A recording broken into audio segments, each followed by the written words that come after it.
Swayam Prabha. Digital India. Educated India.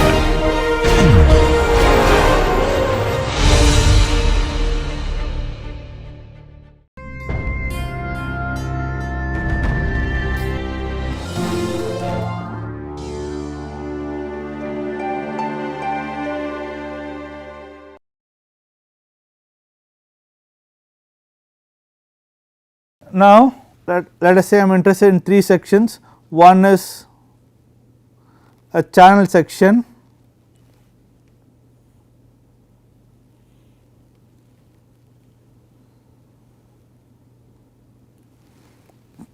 the other one is an annular cylinder, and the next section that I am interested is in this annular cylinder with a cut in between, with a cut here. There is a cut there, okay. There is a longitudinal cut, that is, it is something like this, it is some tube bent like this, okay, where there is this cut along the axis of the member, okay. So, that is the last one, okay. Now, let us assume that the channel has the following dimensions: the thickness of the flange is T,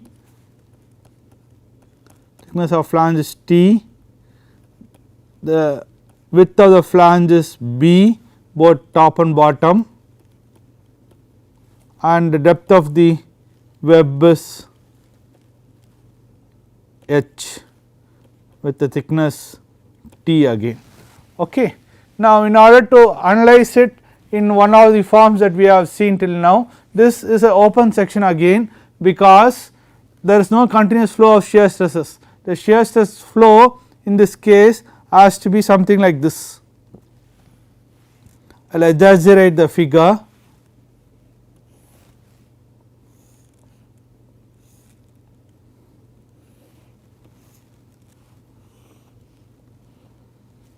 Okay. The shear stress flow in this case due to torsion would be something like this.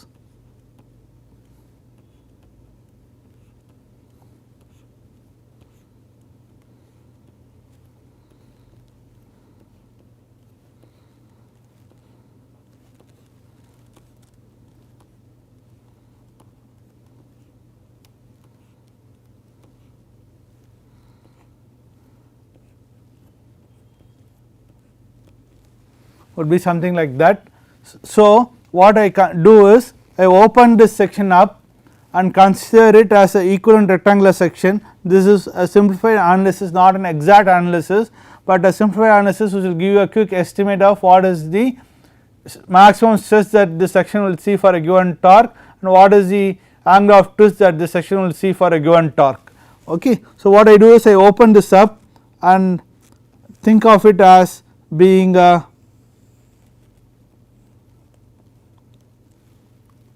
rectangular section of thickness T,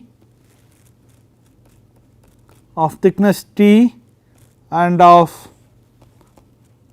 depth 2b plus h, okay. That is, I open the 2 flanges to become straight and I am thinking of it as an equivalent rectangular section of these dimensions. So, now the torque for this section would be 1 by 3 mu omega, the depth is 2b plus h and T cube is the width of the cross section. So, that will be the torque relating to the angle of twist per unit length omega, and tau max would be 3 times T divided by 2b plus h into T square, okay. So, that will be your tau max for this. Similarly, the final figure here, the figure 3, for this also is an open section, okay, and it will warp because there is no continuous flow of shear stress is possible here. In this case, the shear flow would be something like this, because there is a cut there, the shear stress cannot be continuous in the cross section, there will be a shear flow something like this, and hence this also will open it up and think of it as being a rectangular section, this we will think of it as being a rectangular section of thickness T, if this initial thickness was T and if its mean radius from the center was Rm, this will have a thickness T and the depth of this rectangular section will be 2 pi Rm. Okay. Okay. In this case, in figure 3 case, the torque could be, for this case similar to here, the torque could be 1 by 3 mu omega 2 pi Rm into T cube, okay, and tau max would be 3 times torque divided by 2 pi Rm T square. Okay. Note, in all these approximations, the thickness is the thickness over which the lever arm of the shear stress acts, okay, that is the thickness. Okay.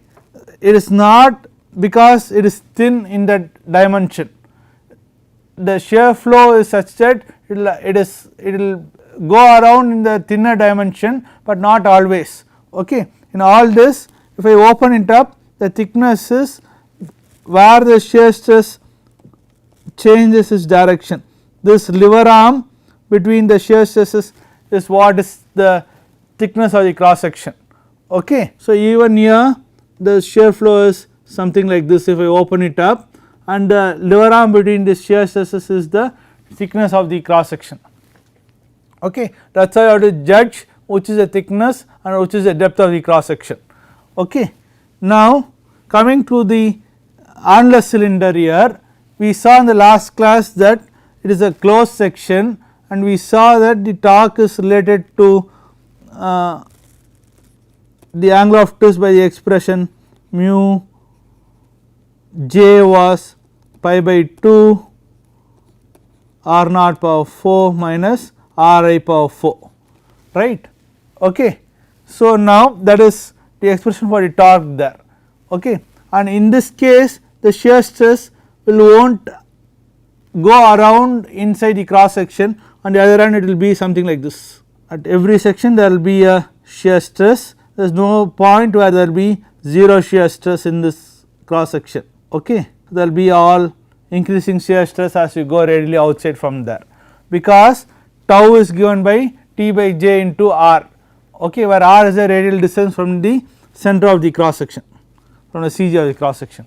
Okay. Now, let us simplify this, this will be mu omega by 2 pi into r naught square plus r I square into r naught plus r I into T, right. I have used a square minus b square is a minus b into a plus b formula twice and I got that expression in here. Okay. Now, if the cross section is such that r naught and r I are close to each other and if the thickness of the cross section is small, then I can replace this with Rm, the mean radius 2 times Rm, and this I can replace with 2 times Rm square. Okay. Then this expression for torque reduces to mu omega 2 pi Rm cube into T. Okay, 1 2 cancels, this 2 and this 2 cancel. So, I am left with 2 pi Rm cube by T. Okay. Now, similarly tau max in this case is given by T by j into R max, which is T by pi 2 pi r naught power 4 minus r I power 4 into r naught. Okay. Now, this again I will simplify like what I did before to get 2 times T, this will become Rm divided by pi 2 times Rm square into 2 times Rm into T. Okay. So, this will be T divided by 2 pi Rm square into T, okay, Rm square into T. Okay.